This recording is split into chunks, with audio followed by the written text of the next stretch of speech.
The richest criminal on earth once burned $2 million because his daughter was cold. Not to destroy evidence, not to hide from police, not out of anger. He burned it for heat. And the terrifying part? He didn't even hesitate, because at a certain level of power, money stops feeling real. At his peak, Pablo Escobar was worth nearly $30 billion. His cartel controlled almost 80% of the world's cocaine trade.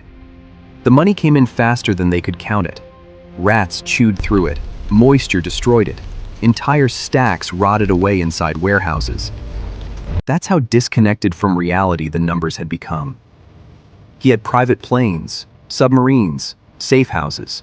He even built a private zoo with exotic animals. And somehow, the hippos outlived the empire. But by late 1993, everything was collapsing.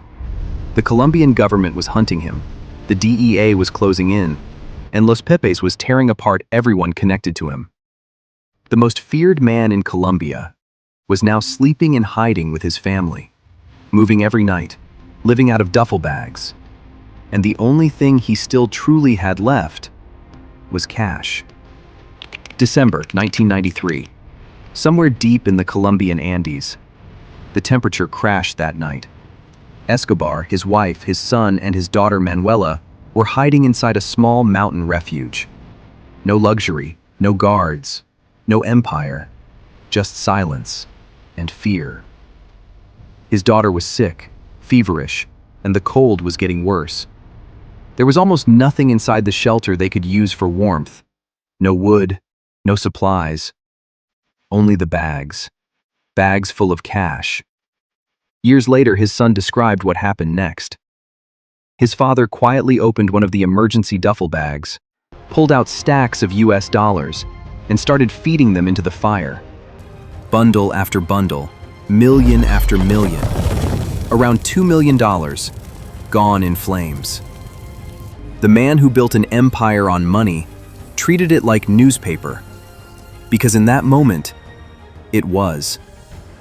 This is what happens at the outer edge of extreme wealth. Money stops meaning survival. It becomes abstract, a tool, a weapon, a number, and sometimes, just heat. Now don't mistake this for redemption. Pablo Escobar was responsible for bombings, assassinations, kidnappings, and the deaths of thousands. He terrorized an entire country. But that's exactly why this story unsettles people. Because even monsters still love their children. A few days after Christmas, on December 2nd, 1993, Escobar made a phone call to his son. What he didn't know was that Colombian intelligence had been tracking his calls for weeks. Within hours, the search block surrounded the safe house in Los Olivos.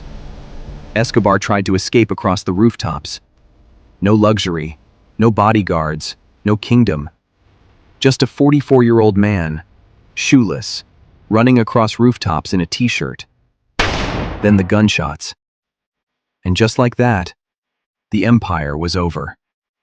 The planes, the billions, the submarines, the mansions, gone. But strangely, the hippos from his private zoo are still alive in Colombia today. More than 100 of them now roam the countryside. A bizarre living scar left behind by a dead empire. And maybe that's the perfect metaphor for power. Even after the king disappears, the consequences keep wandering around long after him. Extreme power doesn't erase humanity, it magnifies it. Every obsession, every ego, every fear, even love. And maybe that's why this story still survives. Not because a criminal burned $2 million, but because for one freezing night in the mountains, the richest outlaw on earth stopped acting like a king and acted like a father.